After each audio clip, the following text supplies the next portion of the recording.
The salt spray stung your face as the wind howled across the deck of HMS Starling, a sleek, flower-class corvette slicing through the choppy waters of the North Atlantic.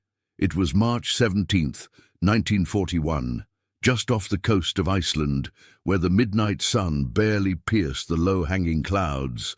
Captain Frederick John Walker gripped the rail, his oilskin coat flapping like a tattered flag. At 45, Walker was a wiry man with a moustache that seemed perpetually dusted in salt, his eyes scanning the horizon for the telltale feather of a periscope. The convoy he escorted, 20 merchant ships laden with vital supplies for Britain, stretched out behind him like a vulnerable serpent, their hulls groaning under the weight of fuel, food, and munitions.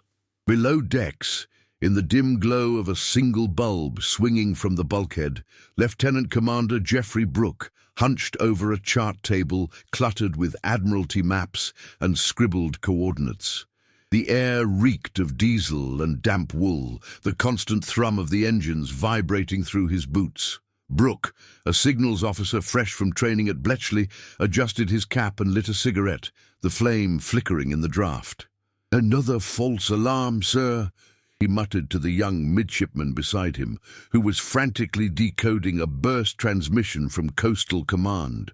The radio crackled with static, voices from distant aircraft reporting shadows in the water that turned out to be nothing but waves. Up on the bridge, Walker barked orders to the helmsman. "Steady as she goes, 250. Keep those ASDICs pinging." The sonar operators in the hut below responded with rhythmic pulses, their headphones clamped tight as they listened for the faint propeller whine of a U-boat. The Germans' wolf packs had been merciless this winter, sinking dozens of ships in the past month alone. Just last week, U-99 under Otto Kretschmer had torpedoed 5 vessels in a single night, her crew cheering from the conning tower as the sea swallowed Allied hopes whole. Walker knew the stakes. Britain was on rations, her factories starving for the raw materials these convoys carried. One more loss, and the island might buckle. But Walker's mind wandered briefly to the absurd briefing he'd received in Liverpool 2 days prior. The Pigeon Corps, bloody pigeons. The idea had been floated by some eccentric from the Special Operations Executive, a man named Commander Rushbrook, with a penchant for feathers and wartime whimsy. "Homing pigeons, Captain," Rushbrook had said, his voice earnest over tea in a smoke-filled Admiralty office. "Trained birds, carrying messages in tiny canisters, unjammable, undetectable. We've got lofts in Cornwall and Scotland, birds that can fly 500 miles back to base in hours." Walker had chuckled then, along with the other captains, dismissing it as a relic from the Great War. Pigeons, in the age of radar and enigma? It was laughable, a punchline for the wardroom. Yet here, in the freezing gale, as a lookout shouted, "Contact bearing 180, Walker couldn't shake the image of those birds, winging through fog and flak. The alarm klaxon wailed, shattering the moment. "U-boat, dead astern!" yelled the sonar petty officer, his voice tinny over the intercom. Walker snatched the voice pipe. "Full ahead, both! Guns to action stations!" The deck shuddered as the Starling surged forward, her 4-inch guns swiveling toward the disturbance. Depth charges rolled off the K-guns with a thunderous clank, exploding in geysers of white foam astern. You could feel the concussions ripple through the hull, the sea boiling like a cauldron. From the convoy, signals flashed in Morse. "Escort engaging, maintain formation." In the chaos, Brooke dashed to the bridge, clutching a message tube, not the metal kind for pigeons, but a standard Admiralty dispatch. "Sir, from Bletchley. Decrypts indicate U-47 in the area. Kretschmer's boat." Walker's jaw tightened. U-47, the hunter of Scapa Flow, a ghost in the depths. But the decrypt was hours old. By now the wolf pack could have shifted. The Starling zigzagged, hedgehog mortars firing in a deadly pattern ahead, their projectiles splashing into the waves like metallic rain. Hours blurred into a tense standoff. False dives, pings echoing off thermoclines, the U-boat slipping away like smoke. As dawn broke, grey and unforgiving, the convoy pressed on, unscathed but frayed. Walker lit his pipe, exhaling a plume that mingled with the exhaust. "We need eyes in the sky, Brooke. Something faster than these bloody signals." Brooke nodded, but his thoughts drifted to a pigeon loft he'd seen in training. A wooden shed alive with cooing, handlers in tweed coats attaching messages to tiny legs. Absurd, yes. But what if? Far from the Atlantic fray, in a misty valley near Truro, Cornwall, Sergeant Eliza Hargrove stepped into the dim warmth of the National Pigeon Service loft. It was the same morning, March 17th, 1941, and the air inside hummed with the soft rustle of wings and the earthy scent of straw and grain. At 28, Hargrove was a former post office clerk turned bird handler, her uniform khaki and practical, hair pinned under a beret. The loft housed over 200 pigeons, each with a numbered ring, NPS 41 or 759. Her favorite, a blue-cheeked hen named Bluebell, preened on a perch. Hargrove moved with quiet efficiency, selecting birds for the day's training. The war had transformed this rural idyll into a secret arsenal. Since 1940, when Churchill ordered the expansion of the Pigeon Corps, lofts like this dotted Britain's coastlines.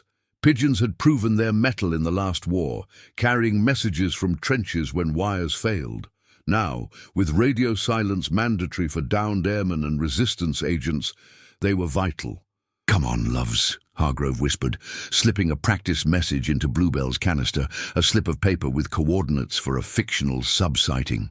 She released the bird through the hatch, watching as it spiraled upward, catching the weak sun on iridescent feathers. Skepticism ran deep, even here. The local vicar had scoffed at church tea last week. Pigeons against panzers, God's joke on Hitler. Newspapers mocked the feathered fools. Cartoons showing birds dodging Messerschmitts with telegrams in their beaks. But Hargrove knew better. Last month, a pigeon from occupied France had brought word of a Vichy supply route, saving a commando raid. And whispers from SOE hinted at bigger roles, messages from reconnaissance planes, perhaps even from ships at sea. Back on the Starling, as the convoy neared Iceland's fjords, a Liberator bomber droned overhead, its shadow fleeting across the waves. Dropped from its belly came a small wicker basket, bobbing on a parachute before splashing near the corvette. Walker watched as a sailor fished it out, prying open the lid to reveal a single pigeon, dishevelled but alert, a canister strapped to its leg. "What in blazes?" Walker grumbled, but Brooke was already unrolling the message. "Sub-contact 50 Sud-degree N, 15 degree W. 3 boats. Attack at once. Coastal Command."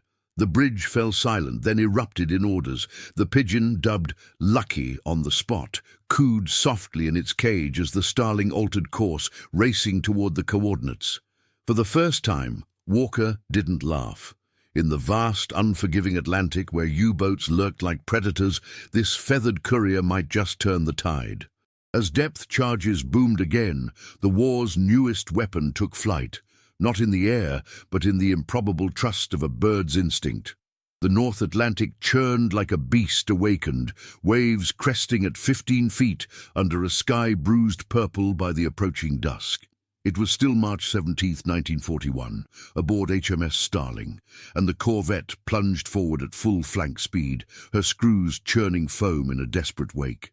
Captain Frederick John Walker stood rigid on the bridge, binoculars pressed to his eyes, the wind whipping salt crystals across his cheeks. The pigeon's message burned in his pocket, a scribbled coordinate from Coastal Command, relayed via this improbable bird named Lucky, now perched in a makeshift cage beside the chart table. 52 Sud-degree north, 15 degree west, it read. 3 U-boats shadowing convoy HX-114. Surface at twilight. Engage with all force. Lieutenant Commander Geoffrey Brooke paced the narrow confines of the bridge, his face pale under the hood of his duffel coat. The air hummed with urgency, laced with the acrid tang of gun oil and sweat-soaked fear. "Sir, if this is accurate, we're walking into the Wolfpack's jaws," he said, voice low to avoid alarming the helmsman. Walker didn't flinch. "Then we'll give them something to chew on, Brooke. Signal the convoy, scatter and evade. We're going hunting." The Aldi's lamp blinked Morse into the gloom, flashes cutting through the spray like desperate signals from a drowning man. Below, in the Asdic hut, leading seaman Tommy Wilkins adjusted his headphones, the rhythmic ping, ping, ping echoing in his skull like a migraine. The equipment, a squat black box humming with vacuum tubes, swept the depths for the telltale echo of steel hulls. "Contact! Bearing 190, range 5,000 yards!" Wilkins shouted into the voice pipe, his Cockney accent sharp with adrenaline. The Starling heeled hard to port, her decks tilting at 20 degrees, sending unsecured mugs skittering across the mess. You could taste the tension, metallic on your tongue, as the crew braced for the fight. Depth charges primed in their racks, the K-guns loaded with 45-pound projectiles that would arc into the sea like deadly boomerangs. Walker gripped the voice pipe. "Fire on my mark!"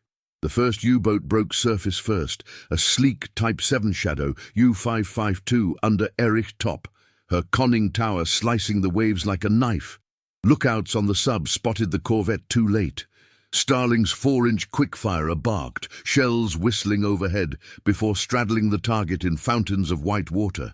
Top's men scrambled for the flak guns, tracers arcing back in furious reply, one round pinging off the Starling's funnel with a spark that lit the night. Chaos erupted. The second boat, U-588, lurked submerged, her torpedoes running hot toward the scattered convoy. But the Pigeon's tip had bought precious minutes. A Sunderland flying boat, vectored by the same intelligence chain, dropped depth charges that forced her to the surface, oil leaking from her tanks like black blood. On Starling, Brooke coordinated with frantic radio bursts, short-coded pips to avoid German direction finders. "Lucky's intel was spot on, sir," he gasped, as a third contact bloomed on the sonar. U-43, the pack leader, tried to dive, but hedgehogs spat their pattern ahead. 24 bombs exploding in a lethal circle, crumpling the sub's pressure hull with a distant, muffled crump. You felt the deck shudder with each blast, the sea vomiting debris, splintered wood, a life jacket, the glint of a shattered periscope lens. Walker's mustache twitched in what might have been a smile. "Boarding party, prepare to take survivors."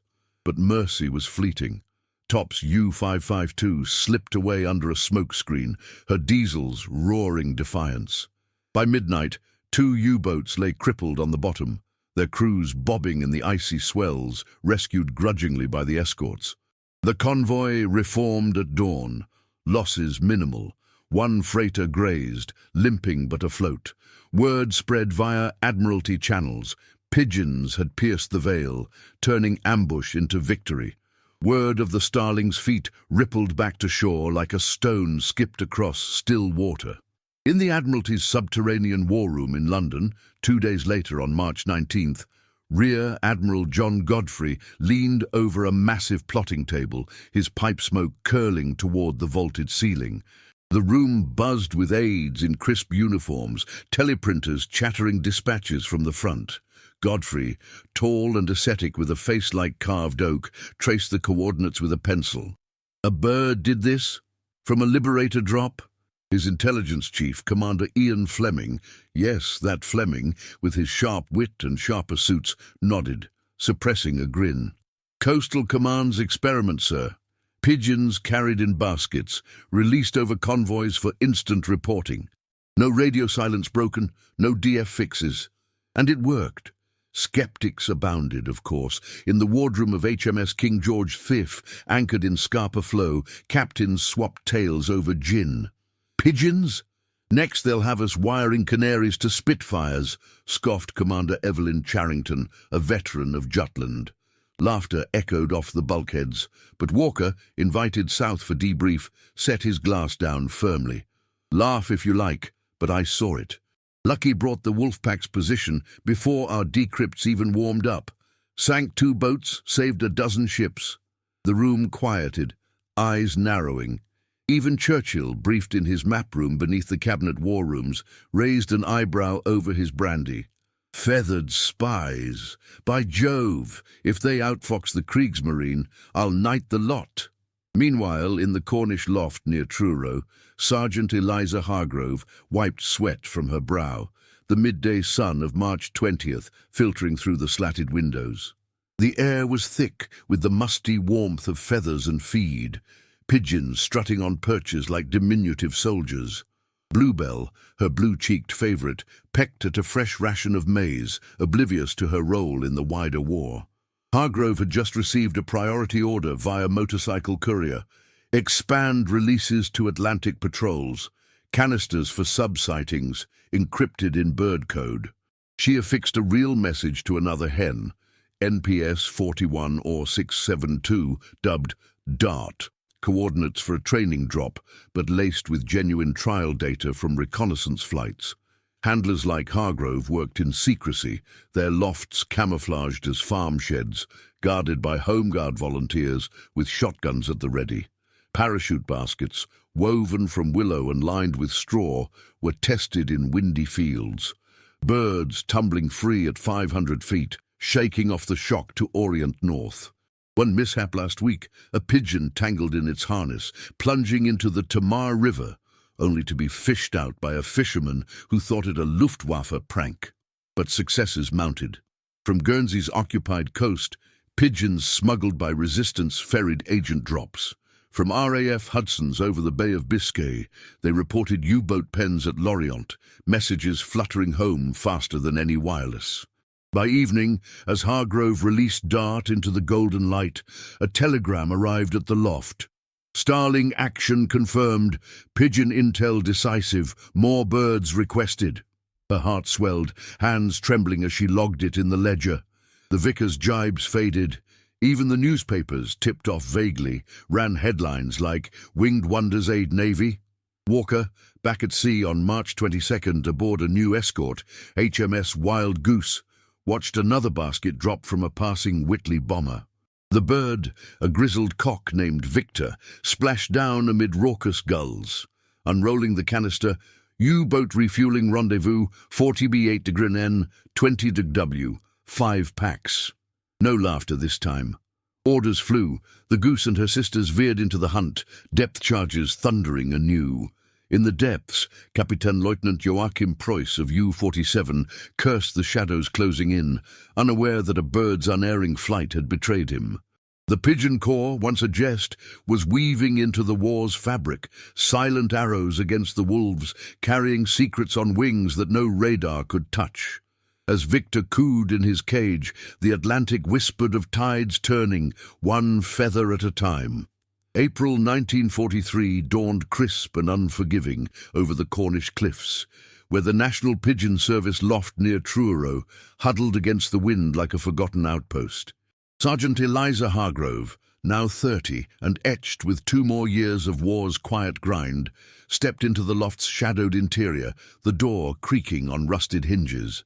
The air inside was a familiar cocoon of coos and chaff, warmed by the bodies of 300 pigeons crammed into perches that sagged under their weight. Her hands, calloused from endless canister fittings, moved with practiced grace as she selected a slate-grey cock pigeon, NPS 43 or 1124, nicknamed Shadow for his elusive homing speed. The bird's ring gleamed dully in the lantern light, and Hargrove whispered, "Off you go, lad, bring us victory this time," before slipping a coded message into the lightweight aluminum tube strapped to his leg. It detailed a U-boat convoy slipping out of Brest, coordinates fresh from RAF photo reconnaissance, encrypted in a simple substitution cipher that even a downed pilot could scribble. Outside, the sea crashed against jagged rocks, sending sprays of foam high enough to mist the loft's eaves. Hargrove's breath fogged in the chill as she climbed the release platform, a wooden scaffold overlooking the Atlantic. The war had hardened her. Gone was the wide-eyed clerk of 1941, replaced by a woman who dreamed of feathers tangled in flak bursts. Since the Starling's triumph, the Pigeon Corps had ballooned, lofts from Dover to the Hebrides, birds trained not just for home, but for sea drops, their instincts honed against blackout skies and enemy patrols. Churchill himself had penned a terse commendation. "These feathered couriers are worth a squadron of fighters." Yet doubts lingered like fog banks. Luftwaffe aces claimed pigeon shoots as sport, and admirals still grumbled about avian roulette in strategy sessions. Far across the grey expanse aboard HMS Vidette in convoy on 176, Captain Evelyn Charrington, once a scoffer in Scapa Flow's wardroom, now scanned the horizon with renewed wariness. It was April 5th, 1943. The North Atlantic a roiling cauldron under leaden clouds, temperatures hovering near freezing. The Vidette, a rugged Hunt-class destroyer, led the escort group, her pennant number H61 painted fresh against her hull. Charrington, 52 and grizzled with a scar from Narvik running down his cheek, gripped the bridge rail, his greatcoat sodden from the relentless spray. The convoy, 45 merchantmen heavy with Canadian timber and American tanks, snaked behind in loose formation, their wakes merging into a white scar on the ocean's face. "Keep the Aztecs sweeping, Mr. Hale," he ordered his first lieutenant, a lanky Welshman named David Hale, who nodded from the chart table, plotting fixes amid the clutter of sextants and signal flags. The bridge thrummed with the destroyer's pulse, engines growling at 18 knots, the hum of generators feeding the radar sets that had finally tipped the scales against the U-boats. But radio silence choked the airwaves. Donitz's packs prowled these lanes, their Type 9 boats armed with snorkels that let them lurk longer, deadlier. Charrington's mind flashed to the latest Admiralty brief in Greenock. Pigeon drops mandatory for air spotters. "No more laughing, gentlemen," the flag officer had said, sliding photos of sunken U-boats across the table. "These birds have sunk more iron than some escorts." Charrington had swallowed his pride then, remembering Walker's haunted eyes after losing the Starling to a wolf pack in 42, Walker himself gone to tuberculosis, a hero's grave in the Welsh hills. A shout from the lookout snapped him back. "Aircraft, Green 140, low!" A Consolidated Liberator bomber, its olive-drab wings cutting the murk, banked overhead, engines a distant roar swallowed by the wind. From its bomb bay tumbled a wicker basket on a red parachute, drifting like a fallen leaf before splashing 50 yards off the Vidette's beam. "Fishermen over the side!" Charrington bellowed, and able seaman Jack Riley, a burly Liverpudlian with tattooed forearms, dove into the swell, surfacing with the sodden crate clutched under one arm. He hauled it aboard via scramble nets, water streaming from his oilskins as he presented it to the bridge. Inside, amid straw and a folded blanket, huddled 3 pigeons, their eyes bright and beady, canisters secure. Hale pried open the first, U-boat Wolfpack, bearing 270 from your position. 8 boats led by U-515, Kapitän Leutnant Werner Zeigenbein, surfacing for battery charge at 2200 hours, attack pattern Delta. The script was in pencil, smudged but legible, dated from a PR Hudson sighting off the Azores 2 days prior.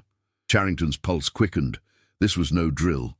You could smell the urgency now, sharp as cordite, mingling with the brine and the faint guano whiff from the birds. "Signal the group. Vector to intercept. Hedgehogs and screws full ahead." The Aldi's lamps chattered, and the escorts, HMS Offa and HMS Obdurate, fanned out, their silhouettes sharpening against the twilight. As dusk bled into night, the Vidette plunged westward, her bows slicing waves that crashed over the forecastle in icy deluges.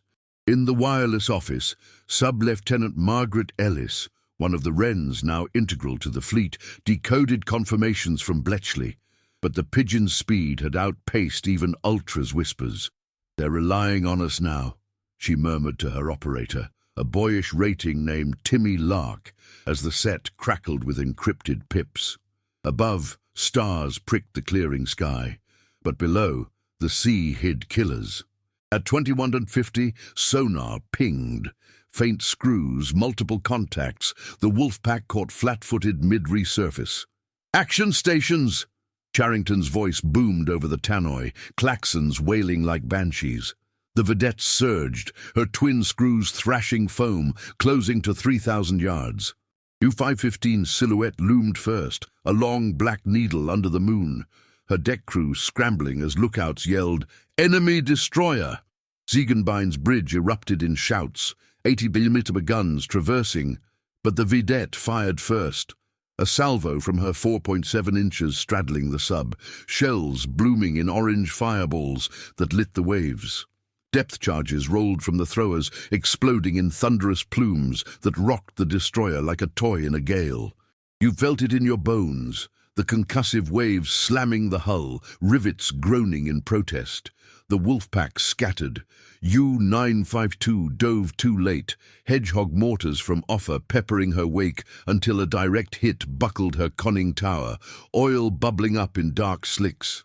Ziegenbein crash-dived U-515, but obdurate screws pinned her, forcing a desperate evasion that fouled her props on a charge's blast wave.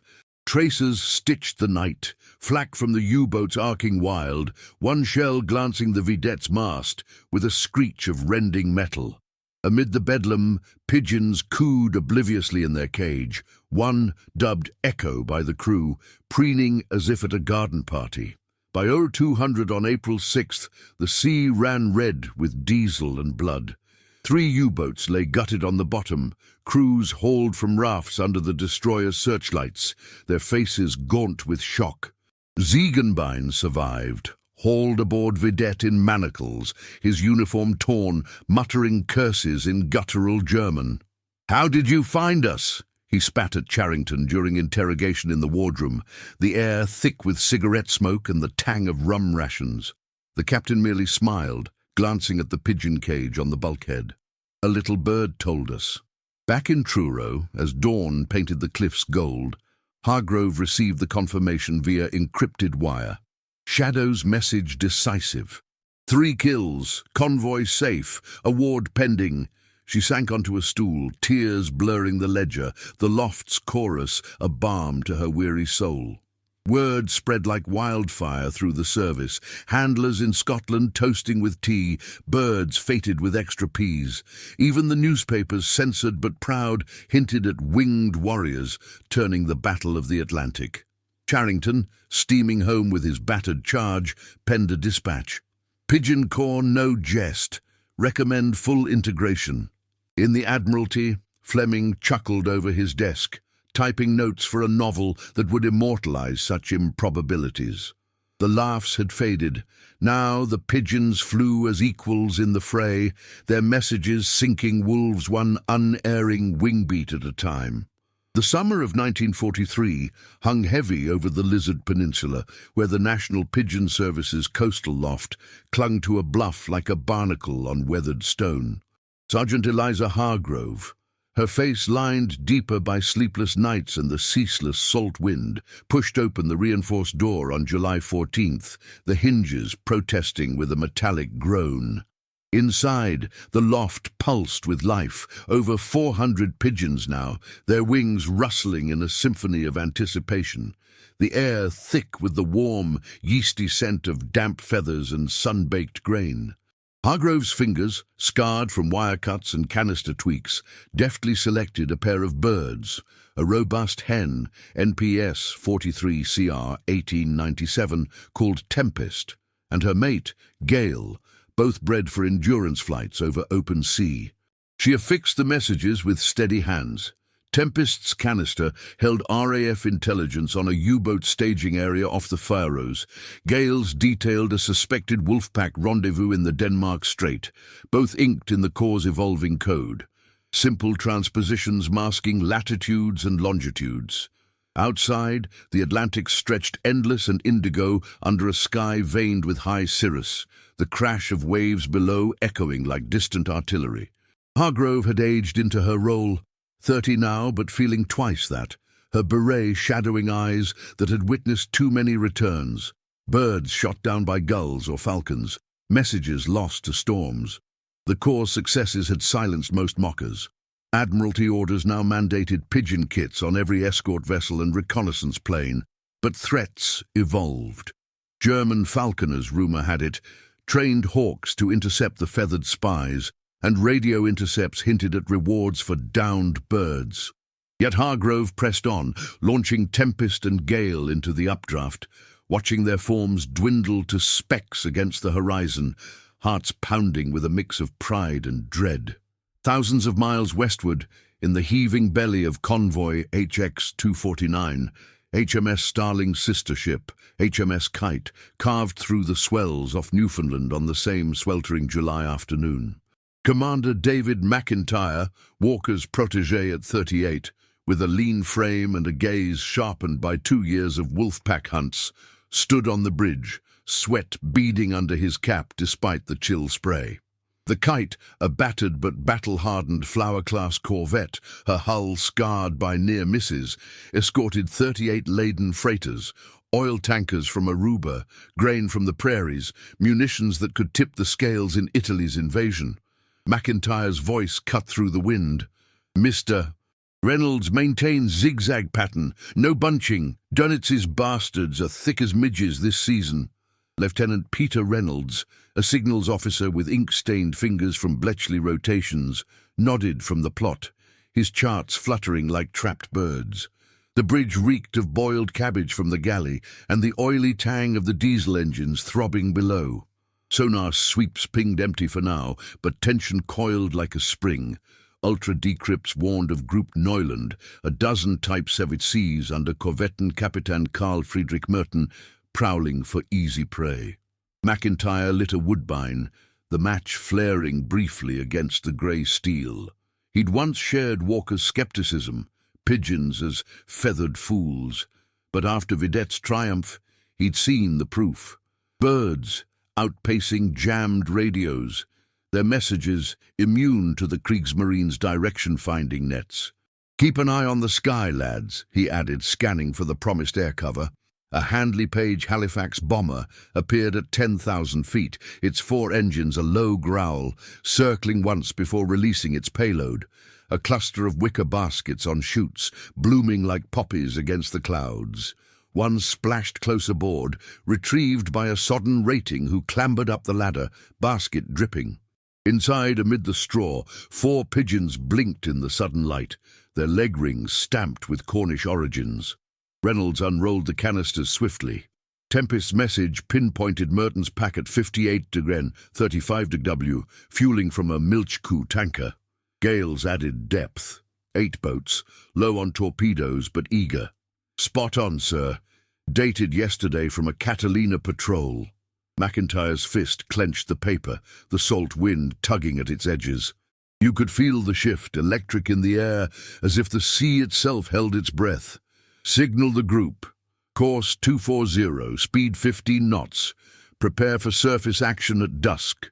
The Aldi's lamps flickered urgently, and the escorts, HMS Gentian and HMS Snowflake, wheeled into a hunter-killer formation, their wakes foaming white trails of intent. As the sun dipped, painting the waves in blood-orange hues, the Kite pressed on, her decks alive with activity. In the ASDIC compartment, Petty Officer Alfie Bates hunched over the console, headphones muffling the world to echoes and whines. "Multiple contacts, sir. Screws turning slow, bearing 225. The Wolfpack, caught refueling, scattered like startled fish. Merton's U-68 surfaced first, her silhouette a dark dagger against the dying light, deck guns swiveling. But the Pigeon's warning had shaved hours off the surprise. Kite's 4-inch gun roared, the recoil slamming your shoulder as shells arced true, one punching through the sub's pressure hull in a gout of steam and fire. Merton bellowed orders from the conning tower, his crew manning the 20mm flak, bullets whining overhead like vengeful hornets. Depth charges thundered from the stern racks, geysers erupting in staccato fury, the concussions vibrating through your teeth. Gentian veered to starboard, her hedgehog spitting a deadly barrage that caught U-487 mid-dive, the explosions crumpling her like tinfoil, debris, lifebelts, a shattered hydrophone bobbing to the surface. Snowflake pursued the Milchkuh, a camouflage Type 14 tanker disguised as a weather ship, torpedoes from her tubes finding the mark amid the chaos, the behemoth listing with flames licking her superstructure. Tracers crisscrossed the night, one grazing Kite's bridge wing, shattering glass that rained like icy needles. McIntyre ducked, shouting, "Steady, lads! Pour it on!" Below, in the magazine, loaders sweated over hot brass, the clang of shells echoing like a blacksmith's forge. The battle raged for hours, the sea a cauldron of foam and fury. U-68 fought to the last, her diesels screaming as she tried to ram Snowflake, but a lucky straddle from Gentian sent her to the depths. Merton and 20 survivors plucked from the oil-slicked waves under Searchlight's harsh glare. By midnight, 5 U-boats lay silent on the seabed, the tanker a pyre lighting the convoy's path. Losses were light. 1 freighter holed but salvageable, her crew cheering from the rails as the escorts reformed. In the Kite's wardroom, amid the acrid haze of cordite and Victory cigars, McIntyre toasted the Pigeons with lukewarm tea. To tempest and gale, may their wings never falter. The birds, caged nearby, cooed softly, oblivious heroes in a war of machines. Dawn broke on July 15th, the convoy unscathed and pressing for Liverpool, but the Ripple reached London by noon. In the Cabinet war rooms, buried deep under Whitehall, Prime Minister Winston Churchill pored over the dispatches, his bulldog face creasing in approval. "By God, these Pigeons are sinking more U-boats than some of our captains," he rumbled to his aides, cigar ash dusting the maps. Admiral Andrew Cunningham, First Sea Lord, nodded gravely. The Battle of the Atlantic teetered, tonnage losses down 60% since the Corps' integration. Skeptics like old Admiral Tovey grumbled in private, birds before battleships, but the numbers silenced them. Over 200 messages delivered that year alone, crediting 16 confirmed kills. Back in the Lizard loft, Hargrove intercepted the return signals via radio relay, her hands shaking as she logged the confirmations. Tempest had made it home by evening, exhausted but intact, preening on her perch as if nothing had transpired. Gale, alas, vanished, likely a hawk's meal, but his message had sealed the pack's fate. Handlers gathered in the yard, sharing stories over bully beef sandwiches, the wind carrying gulls' cries like distant cheers. "They're not fools anymore," Hargrove said, voice steady, as she prepared the next batch. Across the Channel in occupied Brittany, resistance cells smuggled Pigeons past Gestapo checkpoints, their flights linking SOE drops to naval strikes. Even Fleming, in his naval intelligence nook, jotted notes, winged whispers, deadlier than spies. By month's end, as convoy HX-249 docked in the Mersey amid blaring horns, McIntyre watched crates of birds, unloaded for restocking, their coos mingling with the dockers' banter. The laughs were long buried. Now, the Pigeon Corps flew as the war's unsung vanguard, messages on wings that pierced the fog of battle, sinking wolves and forging paths to VE Day, one improbable flight at a time. October 1943 wrapped the North Atlantic in a shroud of unrelenting gales, the wind howling like a banshee across the decks of HMS Orwell, a sleek V-class destroyer slicing through 40-foot swells off the Grand Banks. Captain Hugh Gordon, 41 and weathered like driftwood, with a salt-bleached beard framing his stern jaw, braced against the bridge rail, his oilskin cape snapping like gunfire. It was October 18th, the sea a churning abyss under skies the color of slate, temperatures plunging to near zero as ice crystals rimed the gun turrets. The Orwell-led Escort Group 19, shepherding convoy SC-154, 52 merchant ships groaning with Siberian timber, Venezuelan oil, and crates of Sherman tanks bound for the push into Europe. Gordon's eyes, red-rimmed from endless watches, scanned the horizon where fogbanks loomed like silent sentinels. Below, in the dim, swaying chart house, Lieutenant James Whitaker, the signals officer, pored over Admiralty overlays, the air thick with the musty odor of wet charts and the faint, unmistakable whiff of bird droppings from the makeshift aviary lashed to the bulkhead. Whitaker, 29 and bespectacled, with fingers stained from inking codes, adjusted the lantern as it swung wildly. "Ultra's patchy today, sir," he reported via voice pipe, his voice cutting through the engine's roar. jamming from the Azores relays. But the birds... He trailed off, glancing at the wicker cage where half a dozen pigeons huddled, feathers fluffed against the chill. Since the Corps' full embrace, every destroyer carried them. Stocked from lofts in Iceland and Nova Scotia, their canisters prepped for air-dropped reinforcements. Gordon grunted, wiping spray from his binoculars. He'd been one of the last holdouts, mocking the feathered fleet in Greenock's officers' mess just months prior. But Walker's legacy, Vidette's kills, and McIntyre's triumph had converted him. Pigeons had become the edge in this knife-fight war, their flights evading the web of German radio detectors that snared every wireless burst. Keep them warm, Whitaker. If that Liberator shows, we'll need eyes sharper than radar.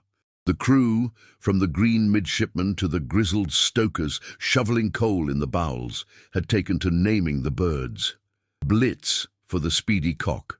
Storm for the resilient hen. Their coos a superstitious talisman against the wolves. A cry from the crow's nest pierced the gale. Aircraft bearing 090, Angels 5. The Liberator lumbered into view, its bomb bay yawning to release 3 parachute baskets that danced downward like errant kites. One tangled in the rigging, crashing onto the forecastle with a splintering thud.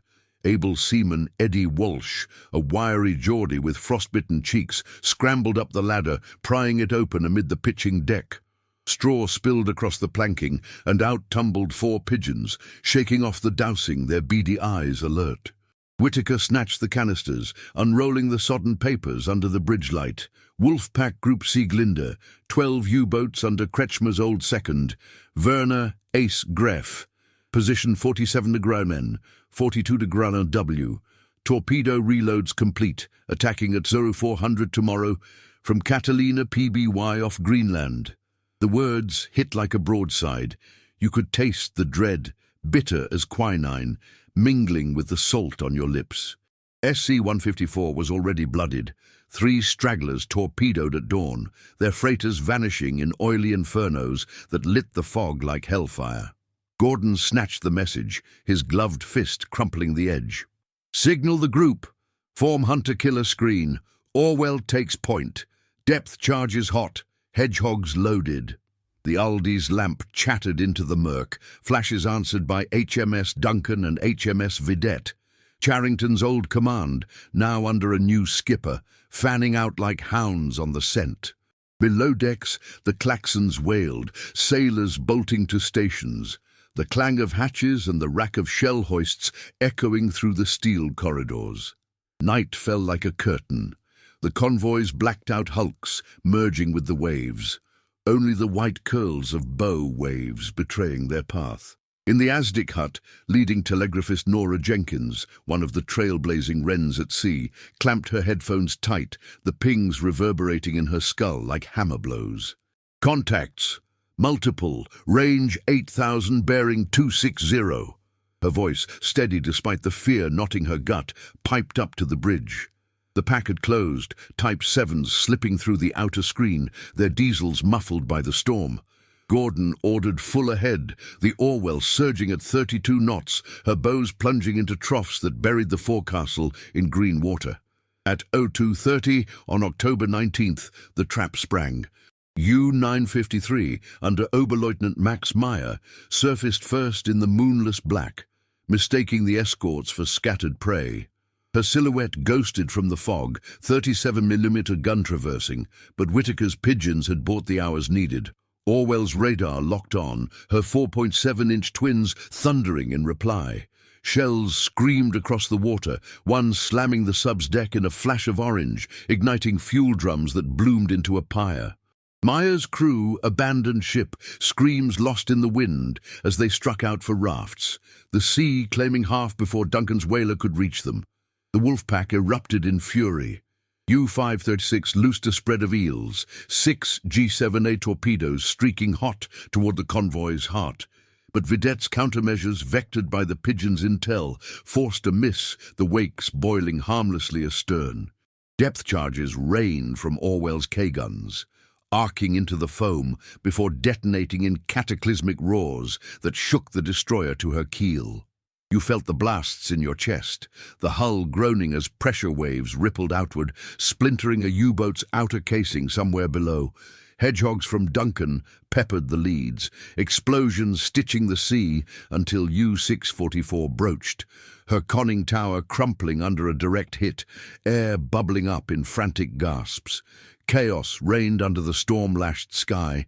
Traces from U-358's flak whipped overhead, one shredding Orwell's aerials in a shower of sparks.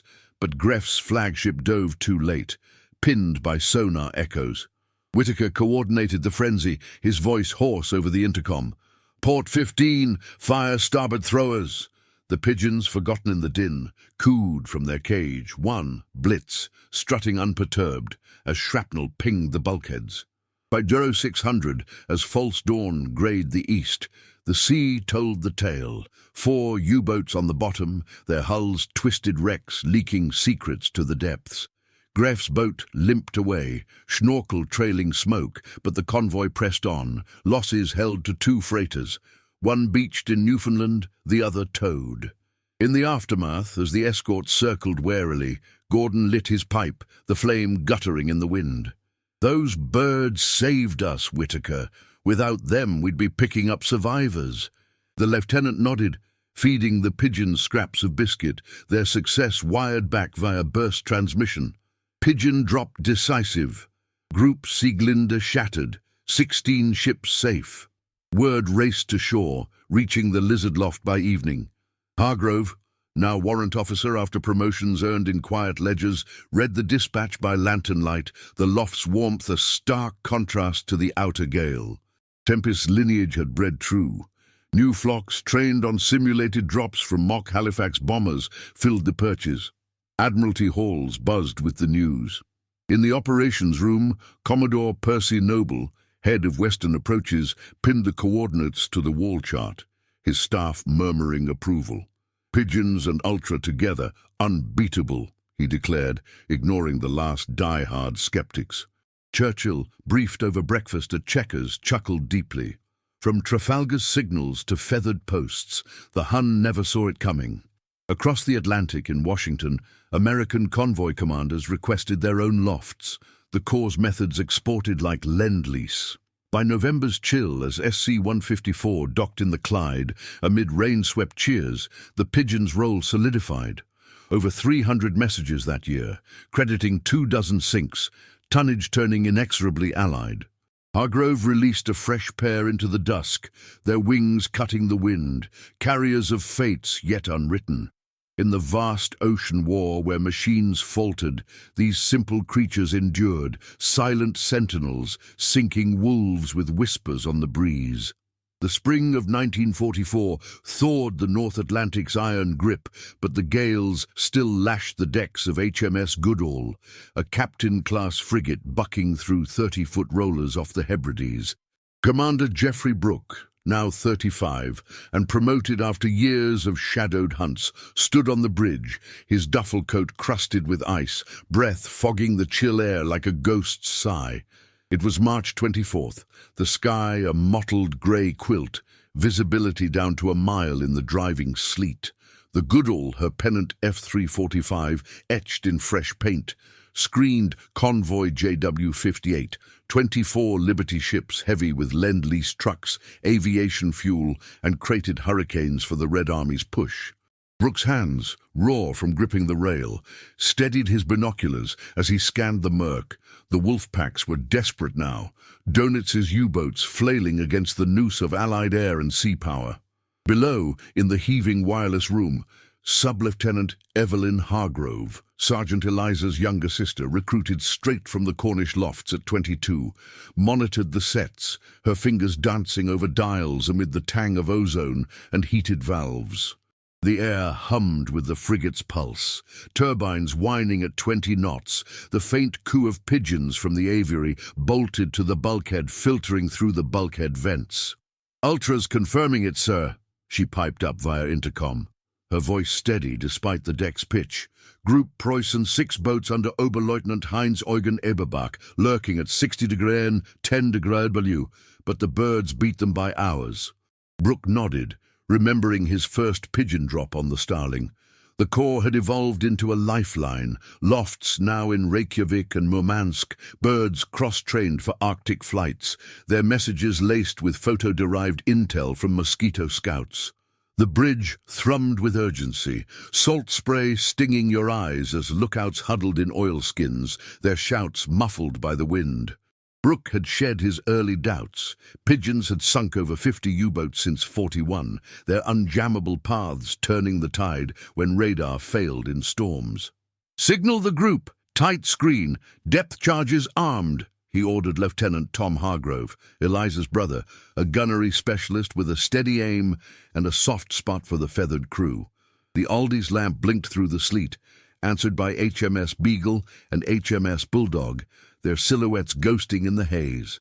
In the aviary, 12 pigeons rustled, stock from Truro, including a veteran hen, NPS 44OR2561, dubbed Victory, her leg ring scarred from a prior flak nick.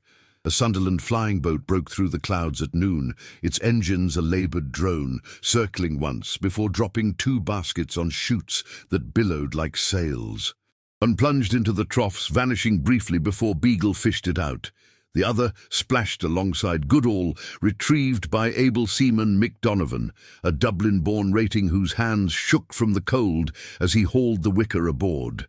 Straw cascaded across the wet planking, and out fluttered 5 pigeons, shaking droplets from iridescent wings, eyes gleaming with instinctive resolve. Evelyn unclipped the canisters, her breath catching. Iberbach's pack refueling from U-846, exposed at periscope depth. Attack vector Bravo, torpedoes primed. The ink was fresh, relayed from a PR Spitfire over Norway, the bird's flight shaving a day off the warning chain. You could feel the adrenaline surge, sharp as a knife's edge, as Brooke crumpled the paper. "Full ahead both. Hedgehogs forward, screws astern for the turn." The Goodall heeled sharply, bows knifing the waves, sending cascades over the forecastle that soaked the gun crews to the bone. In the Azdic hut, Petty Officer Lena Kowalski, a Polish exile with ears tuned to the depths, clamped her headset, pings echoing like heartbeats. "Contacts, 6 echoes, range 4 miles, slow screws. They're sitting ducks." The frigate closed, the sea vomiting foam under her flanks. The pigeons' coos, now a chorus of calm amid the building storm. Dusk cloaked the action at 1800. The pack caught mid-rendezvous, U-846's tanker silhouette a bloated shadow against the swells. Eberbach's U-311 surfaced first, her conning tower cleaving the murk, but Goodall's squid mortars, 6-barreled launchers spitting 60-pound projectiles, fired in a lethal parabola, the blasts erupting in geysers that swallowed the sub whole, her hull crumpling with a distant groan. Traces from U-975's 37mm raked the frigate's superstructure, shattering the radar mast in a hail of sparks. But Bulldog countered, her 4.7 inches thundering shells that straddled Eberbach's boat, igniting the diesels in a fireball that lit the night like a beacon. Chaos boiled the sea. Depth charges from Beagle rolled off the racks, concussions rippling through the water like thunderclaps, forcing U-313 to broach in panic, her crew spilling onto the casing as hedgehogs from Goodall peppered her deck. Tom Hargrove manned the twin Oerlikons, his bursts stitching the conning tower until it vented air in frantic bubbles, the sub sliding stern first to the abyss. One torpedo from U-846 grazed Bulldog's side, a dull thud, followed by the groan of bulkheads holding, but the pigeon's precision had fragmented the pack. Eberbach crash-dived, only to foul his props on a drifting charge, leaving him easy prey for the closing noose. By midnight, as the gale eased to a whimper, 4 U-boats lay silent, their wrecks leaking diesel that stained the waves black. Eberbach surrendered from a raft, hauled aboard Goodall in sodden defeat, his eyes hollow as he glimpsed the pigeon cage. "Verdammt Vögel," he muttered, spitting seawater. "The birds again." Brooke merely nodded. The Victory wired back. "Pigeon intel shatters Preußen. Convoy intact, 4 kills." Losses were nil. JW-58 steamed on, its cargo fueling the Soviet spring offensive. Word cascaded to the Lizard Loft by April 1st, where Warrant Officer Eliza Hargrove, 32, and commanding a network of stations, read the dispatch in the dawn light, filtering through slatted windows. The air hummed with 500 pigeons, their perches a feathered legion, the scent of fresh straw mingling with Victory's quiet thrill. Victory herself had returned 2 days prior, preening oblivious, her message the linchpin. Eliza's ledger brimmed. 500 deliveries since inception, 68 U-boats credited, the Battle of the Atlantic won on wings as much as warships. Her siblings' roles, Evelyn at sea, Tom in the guns, wove the family's thread into the tapestry.